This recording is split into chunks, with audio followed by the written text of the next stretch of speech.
You ever been betrayed so quietly that your anger doesn't scream? It whispers? My buddy didn't yell. He didn't cry. He didn't break a thing. When he found out his girlfriend was cheating, he simply smiled. Because deep down, he already knew. Revenge would be the loudest silence she'd ever hear. If you've ever been stabbed in the back by someone you trusted and wished you could make them regret it without saying a single word, hit that like button, subscribe, and get ready. Because this is one of the most satisfying revenge stories you'll hear. It all started a few years ago. My friend, let's call him Ethan, was in a long-term relationship. They'd been living together for almost 3 years. The kind of relationship that had weathered ups and downs, but recently more downs than ups. They were both tired of arguments, of silence, of pretending things were okay. Still, Ethan believed rough patches could be fixed. You know, that kind of hope, the one that keeps you trying even when your heart already knows the truth?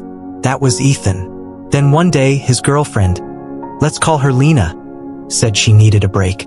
She told him she was going to visit her family, about 600 kilometers away, and that she'd be gone for a week.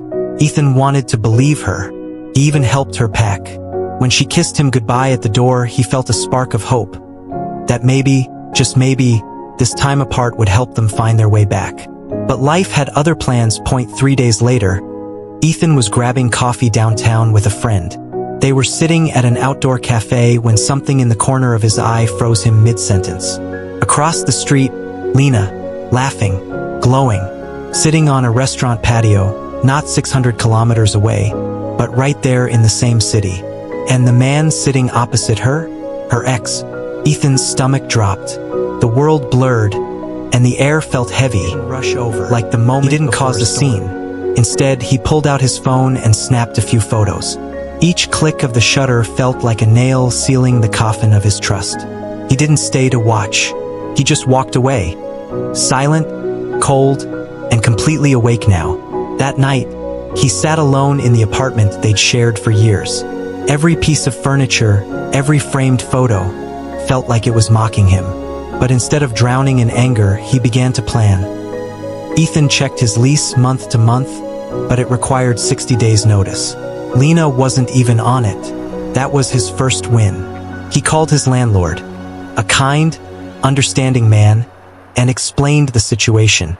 The landlord agreed to keep things quiet and even helped line up new tenants to move in after Ethan left.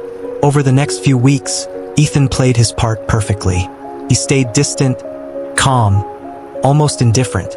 He mentioned couples therapy just to keep her comfortable, but never pushed it. He didn't argue when she came home late or said she was crashing at a friend's. Every okay he said was another step toward the endgame. Behind the scenes, he was finding a new place, arranging movers, signing paperwork. He'd even timed it so that the move would happen while she was at work, when she least expected it. His revenge wasn't going to be loud. It was going to be clean, surgical. Morning came, gray skies, a light drizzle. Ethan's hired moving crew arrived early. Boxes stacked, furniture wrapped. Within hours, the life he'd built with Lena was being packed into a truck. When Lena walked in and saw strangers boxing up their home, confusion painted her face. What's going on?" she stammered. Ethan didn't answer right away. He just reached into his jacket, pulled out an envelope, and laid it on the kitchen counter. Inside, the photos, each one a perfect moment of her betrayal, frozen in time. Her face drained of color. "It's not what it looks like," she whispered. The oldest lie. The landlord stepped in then, calm but firm. "You have until midnight to get your things out," he said. "New tenants move in 2 days from now. If it's not gone, it's going on the curb." Lena's eyes widened. She looked around the apartment, the furniture, the dishes, the television. All of it belonged to Ethan. All she really had were her clothes, her toiletries, and a few personal items. She realized, in that moment, just how completely she'd lost. Ethan snapped one last photo, her standing there, surrounded by her own packed boxes, in what used to be their living room. It wasn't spite, it was closure, a masterclass in quiet destruction. Ethan didn't yell, didn't mock her, didn't gloat. He just walked past her, out the door, and into his new life. Later that night, he sent one final text. You said you needed space. Now you've got it. No srets. No begging. Just finality. She tried calling once, twice, a dozen times, but he never picked up. By the time she realized he'd blocked her everywhere, her stuff was already sitting by the curb under the streetlight. The quietness of his revenge was what made it legendary. No drama. No shouting. Just precision. Among our friend group, it became the story. The way he held his composure. The way he turned heartbreak into strategy. It was poetic. And in that silence, she finally heard what his anger had been saying all along.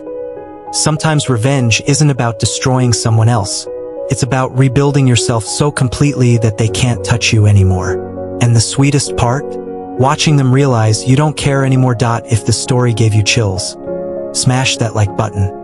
And tell me in the comments, what's the most satisfying revenge you've ever witnessed? Don't forget to subscribe because there are plenty more stories where this one came from. Until next time, stay sharp, stay calm, and never underestimate the power of quiet revenge.